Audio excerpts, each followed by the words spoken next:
Welcome to Cinema Bites, your go-to for movie recaps in a flash. Big twists, epic moments, all in just minutes. A night train full of passengers is traveling from London to Tunbridge Wells. The conductor announces the upcoming stops over the PA system and asks the passengers to have their tickets ready for inspection. Among the passengers is Dr. Louis Shear, who is on his way home with his little son, Max. Louis, tired, falls asleep while Max entertains himself with his toys. Louis soon wakes up, surprised to discover that they still haven't left London. Seizing the moment, Max suggests playing rock, paper, scissors. Louis agrees on the condition that Max sleep for a little while afterward. Just as they begin to play, Louis receives a phone call. The carriage is too noisy, so he enters the lobby where a colleague informs him that there has been a serious accident and that many patients are being taken to the hospital, so they need his help. During the call, Louis notices a friendly-looking woman named Sarah, who works as an event organizer, talking with Max as he plays.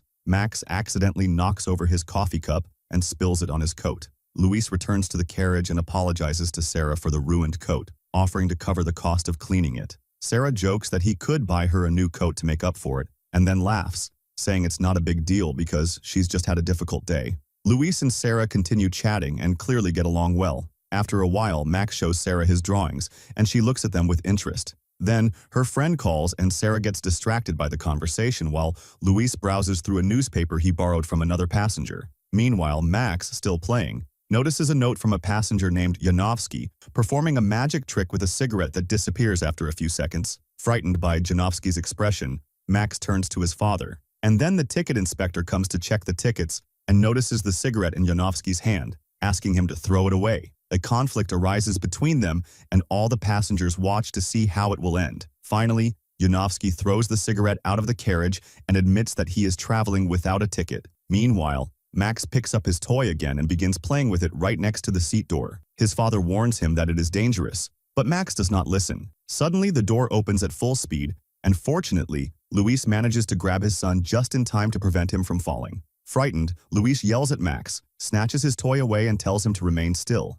After calming down a bit, Louis gently explains to Max that his way of playing nearly hurt him badly and asks him to be more careful. At that moment, the ticket inspector comes to check the tickets and also suggests seating the child for safety. Sarah intervenes, pointing out that they should be more concerned about having automatic locks on the doors. The conductor asks if Sarah is Max's mother, and Max quickly responds that his mother is no longer alive. Meanwhile, as the train continues its journey, and the number of passengers in the carriages begins to decrease. At one of the stops, Louis notices that a strange man wearing a helmet gets off the train, but soon returns and enters the lobby. Louis and Max fall asleep for a moment, and during that time, someone attacks the conductor at the next stop. Louis wakes up, and the passengers realize that they are the only ones left in their carriage. They continue chatting, and Sarah shares that she recently broke up with her boyfriend and that her friends organized a party in London to help her get over it. Louis complains about his ungrateful job. Suddenly, Sarah mentions that the stain on her coat probably won't come out and that she is ready to accept his cleaning offer, clearly using this as an excuse to give Louis her phone number, and then suggests that he rest, promising to wake him before the stop. She puts on her headphones to listen to music. After a while, Louis wakes up startled by a sudden stop. Looking out the window, he sees a man in a high-visibility jacket and a wounded man on the tracks. As the train begins to move again, Louis tells Sarah that he will return soon and heads off to find the conductor to report the strange incident. In the lobby, he encounters Janowski, the passenger traveling without a ticket, and then discovers that the conductor cannot hear the call at the door. Another passenger, Peter Michael, comes out of his compartment and asks what is happening. Worried, he explains that there is a person injured on the tracks who might have been hit by the train and that this should be reported to the conductor. However, Peter does not consider it an emergency and simply suggests calling an ambulance. Louis does so, and then returns with Sarah and Max, who are still playing. Finally, they approach their stop and prepare to disembark. Louis decides to ask another passenger in a commie compartment if they have seen the conductor or the ticket inspector, but Lane Middleton replies that she has not. As they prepare to part ways, Sarah gives Louis a goodbye kiss and reminds him that she has his number, but then the train does not stop. Louis leaves Max and Sarah in the compartment with Lane and heads to the conductor.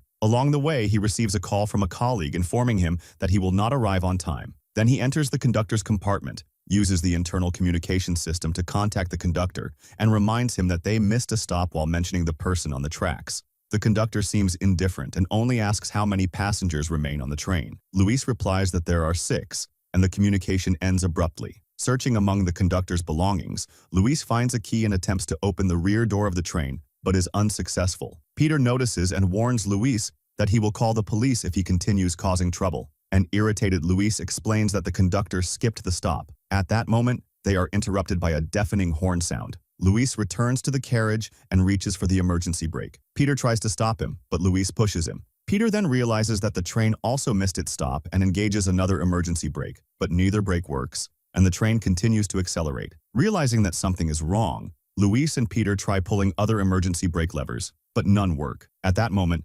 Jankowski joins them, confused about what is happening. Luis realizes that the brakes have no pressure and suspects that the man in the orange vest he saw earlier might have tampered with them. Suddenly, Peter notices that Janowski is wearing a similar vest under his jacket. Janowski explains that he works as a cleaner for the London Metro and insists that he did not get off the train or touch the brakes. In response to their accusations, he suggests that the same person controlling the train, instead of the conductor, released the brake pressure. The men are astonished by this possibility. While Peter calls the transport police, Luis recalls that this train can operate in both directions, which means that there could be a locomotive in operation with brakes at the rear of the train. He tries again to open the rear door, but the keys do not fit. They look on confused by his futile attempts, wondering why Luis does not simply go to the conductor. Then Peter appears in the corridor, advising against touching the door in order to avoid interfering with the police investigation. Ignoring him, Janowski pulls the door with his hand, which surprisingly is not locked.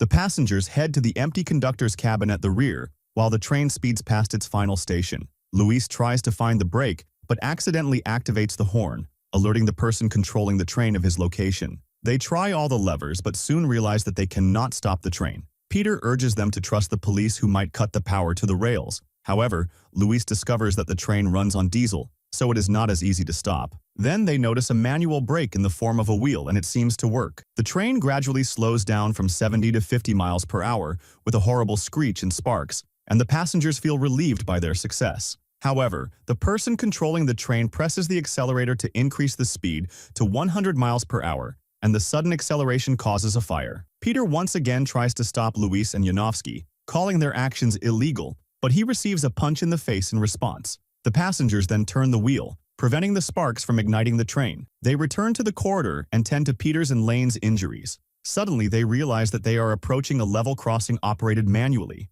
If the police do not intervene, the train could hit a vehicle and derail. Peter repeatedly calls the police, waiting for their help. Max realizes that something is wrong, prompting Luis to explain the breakdown to him. He tells Max that the train is speeding toward the crossing, and all the passengers pray for a miracle, but it does not happen. The train crashes into the carriage at full speed and continues on its path. The police arrive too late and are unable to do anything.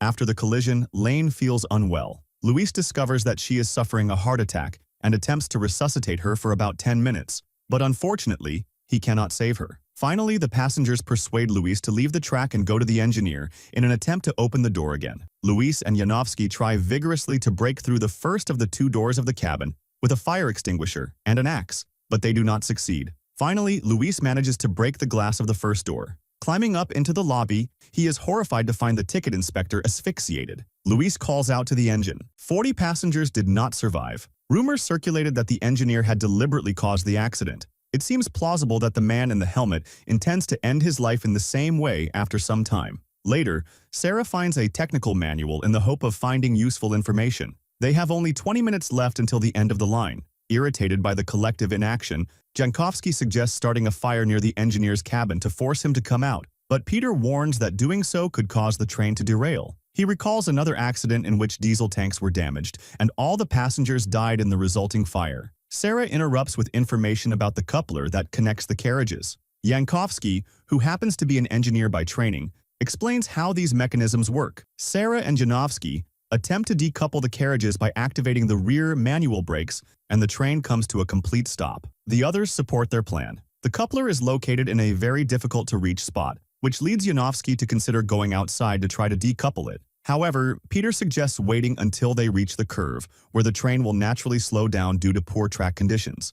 Janowski argues that it is possible the engineer will not slow down voluntarily, but Peter assures him that otherwise the train could overturn. If the stranger intends to finish things, overturning here would not be as dramatic as crashing into an intermediate stop at the end of the line. Jankowski agrees with Peter, who suggests that everyone have a drink before reaching the curve. Yankovsky performs his cigarette trick again and then prepares for his mission. Finally, Janovsky ventures outside where the cold, biting wind nearly knocks him over. He reaches the coupler but struggles to decouple the carriages. Luis watches from the compartment window as he's about to be swept away and opens the door to extend his hand.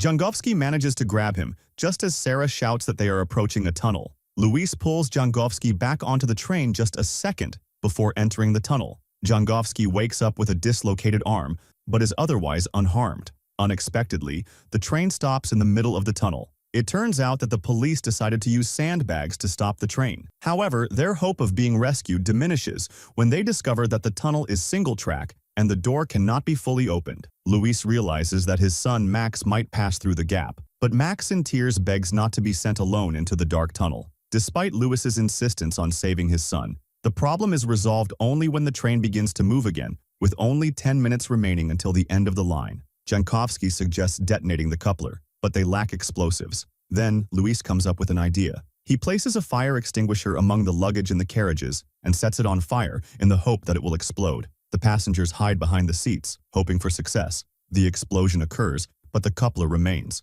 Drawing closer to the explosion site, Luis sees that they can now access the coupler from the inside. He tries to decouple the carriages with his bare hands, but the hot metal prevents him from doing so. Peter comes to his aid, and together they manage to separate the carriage, but Peter loses his balance and falls into the gap onto the tracks. Janovsky and Sarah rush to the manual brake, trying to slow down the train while Luis remains in a carriage engulfed in flames due to a fuel leak. Just moments before a powerful explosion, Luis jumps to a safe spot in another part of the train. It is likely that the strait is closed. Strange person who took the engineer's place does not survive the explosion, and Janovsky and Sarah manage to stop the train. Luis loses consciousness and later regains it outside, being carried by Sarah as he sees his burning train nearby and police helicopters in the sky. Sarah informs him that she has already called an ambulance and jokes that she finally managed to get to the hospital. The surviving passengers celebrate their rescue, but the identity of the mysterious engineer remains an enigma. If you want interesting movie recaps, like, share, and subscribe to follow us for more